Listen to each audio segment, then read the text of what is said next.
Hey guys, welcome back to my channel. So in today's video, I'm doing something a little bit different. I bought something from the Real that I've wanted for a really long time. This is something that I had on my wish list. It was like my initial luxury wish list from like 2014 or so.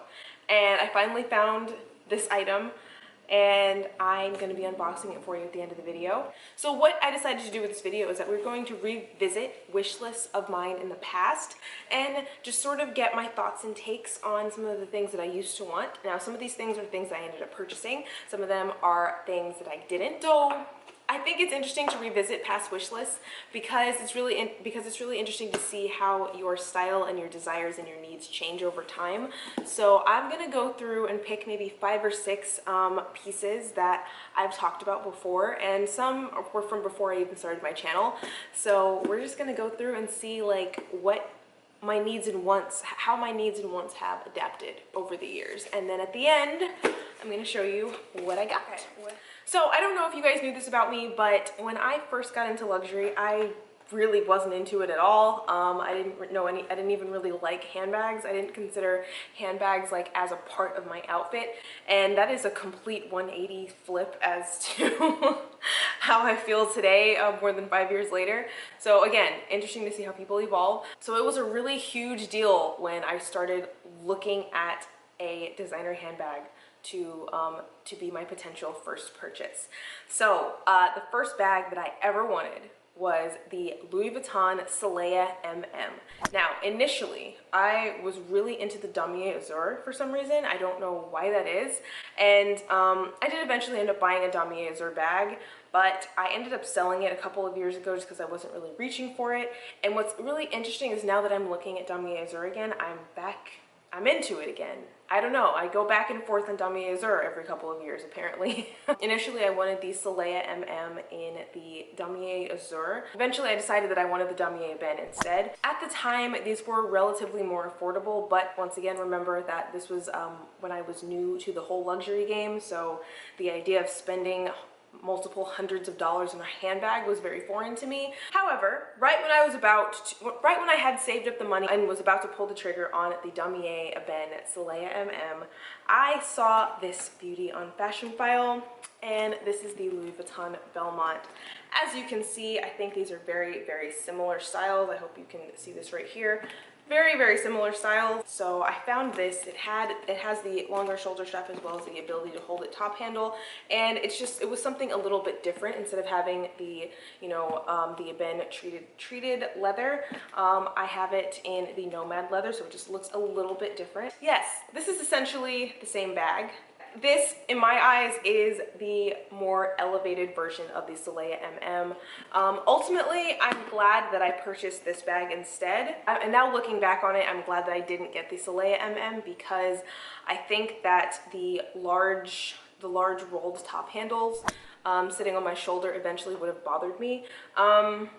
That is to say though, I have really big shoulders, so I don't know that they would have necessarily fallen off of me like some people complain about, but I think like I would have been okay. But I do think that the shoulder straps on that bag are just like a smidge too big and too bulky. So I'm glad that my first bag was something a bit more elevated, and it was something that a little bit more special. Like, it's not like an everyday beater bag, and I feel like if I would have gotten the Soleil at that time, then I might have beaten it up. And I really like that my first bag was not one that I didn't treat well. Okay, these are not going in any particular order.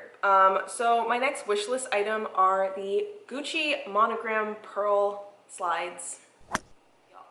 Y'all, I am so glad I did not buy these shoes. I put this to you guys in one of my wish lists to talk me out of buying these shoes, and I'm so glad I listened, because over time, I think I realized that I kind of hate shower slides. Like, I don't think it's a flattering style, and I think that what was happening at the time when I decided I wanted these was that I was getting like inundated with like designer slides, and I finally found a pair that were my favorite amongst the slides. But then I realized that I don't like shower slides. These retailed at maybe $600, I think, and I'm so glad I didn't buy them.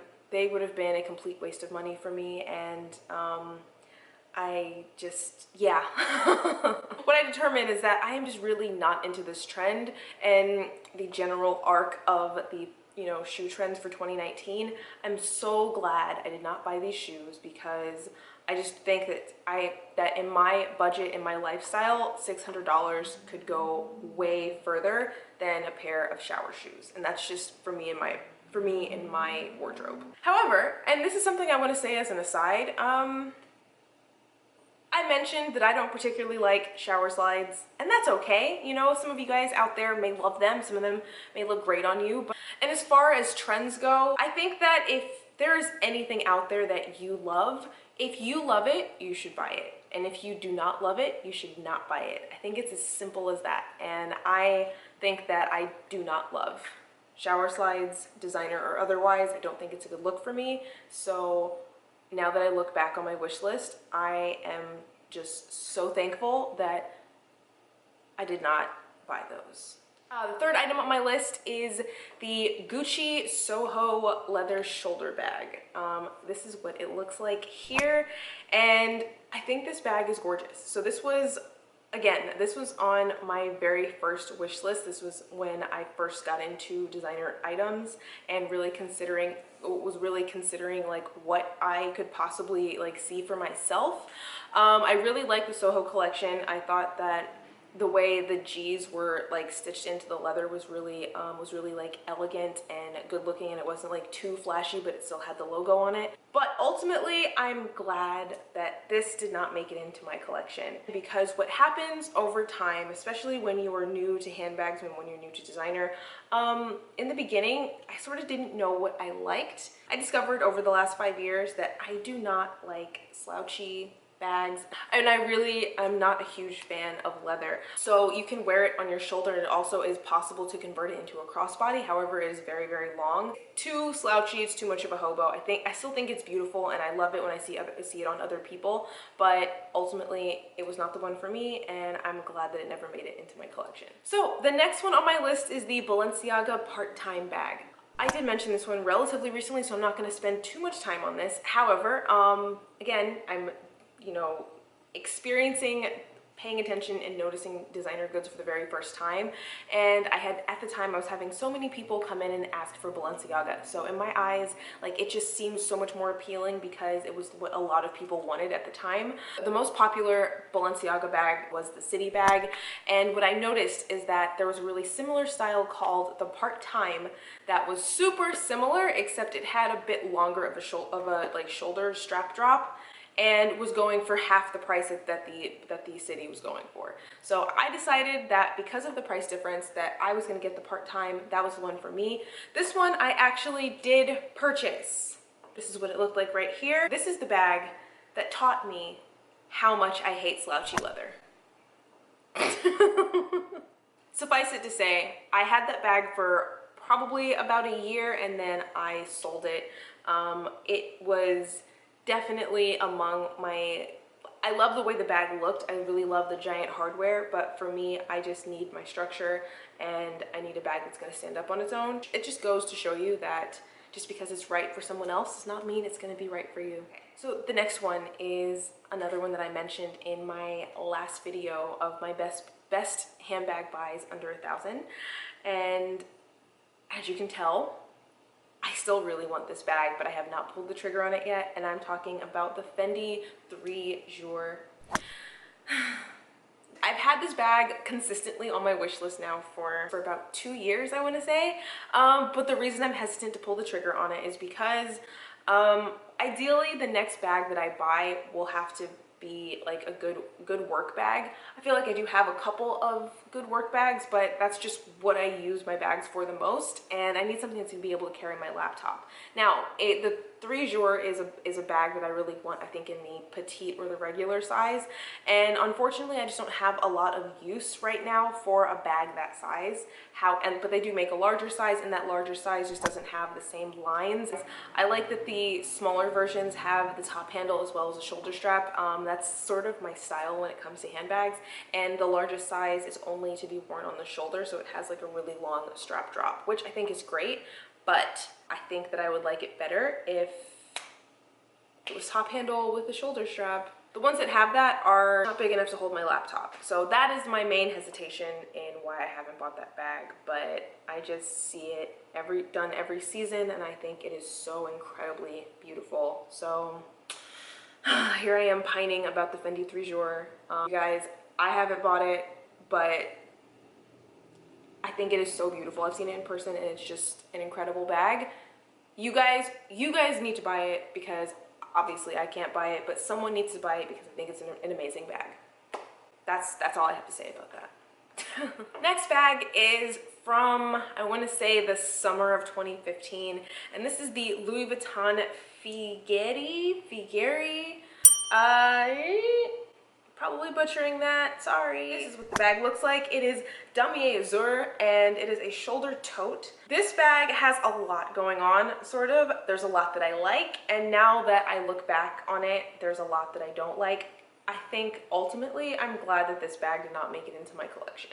So first, I'm gonna start with the parts of it that I did like, that did draw me to it initially, because at the time I was obsessed with this bag. First, it came in 2 sizes. I want to say it was under the $2,000 range. It was made of Damier Azur canvas with vachetta leather. What I liked about it was the Damier Azur.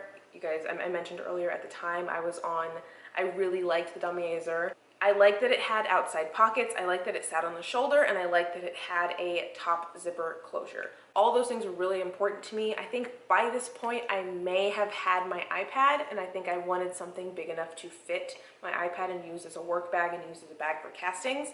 But now that I'm a little bit older and wiser on luxury, and my tastes have changed, my style has changed, my needs have changed, I look at this bag, and first I'm bothered by the fact that the print goes perpendicular. So it's like diagonal at one place, and then it's just regular vertical on the other. I wish that it were not that way. For some reason, now that I look at it, it bothers me that it doesn't match. I don't know, maybe I'm crazy. The other thing I don't love about this bag is that the shoulder straps sit upright and you can't really push them down. They're designed to be, you know, they're designed to stand up straight. And as you can see, they stand up pretty tall. So in order to store this bag, in order to store a bag like this, you'd need a whole lot of, you know, shelf space. If you were to travel with it and for some reason need to put it in an overhead compartment, it would get squished, which I would never want to happen, or if you were to want to put it under your seat or anything like that.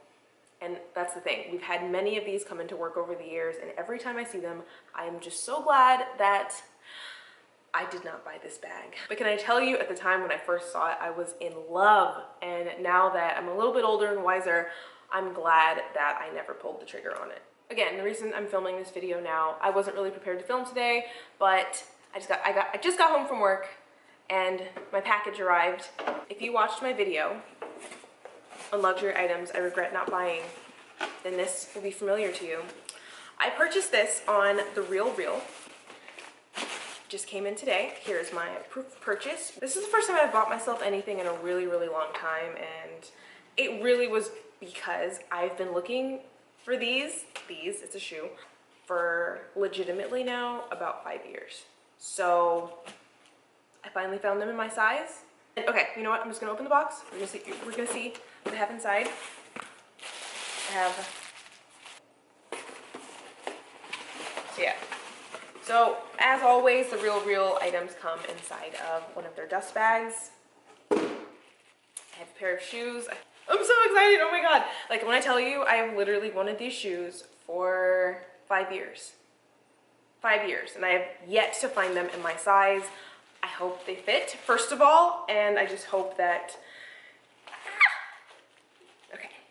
So, my item, my holy grail item that I finally purchased is the Isabel Marant Carol sandals. Yes, yes, oh my God, yes! Oh my God, I'm so excited for these. I'm so excited. I think they're just incredible and amazing, and I don't know or care if they're still in style right now, or if anyone else is wearing them, or if they're gonna go with like the whole awful shoe aesthetic that is happening right now. I don't care. I've wanted these shoes for 5 years and now they're mine. So I have tried to buy these shoes or a similar style of shoe to these so many times. First, I'm gonna show you 2 cheap pairs that I bought. First is this pair from Urban Outfitters. I might have actually thrown these away because they started talking to me and they were like $20. I bought these after I gave up trying to find the original pair, which I now have, oh my God. And then secondly, I bought these awful, horrible, cheap ones from Poshmark that are from Charlotte Russe. These I bought for about $10. And once again, it was because I could not find the ones that I wanted. I didn't care how much they were going to cost. I didn't care where they were going to come from. I didn't care what they were made of. I didn't care what color they were. I just love this shoe style. For some reason, it just really does it for me. I can't explain that. I don't know. But now, I think, provided these fit me, I have license to get rid of these awful, cheap, terrible shoes and wear the real ones. Okay. Let me just take the other one out of the package.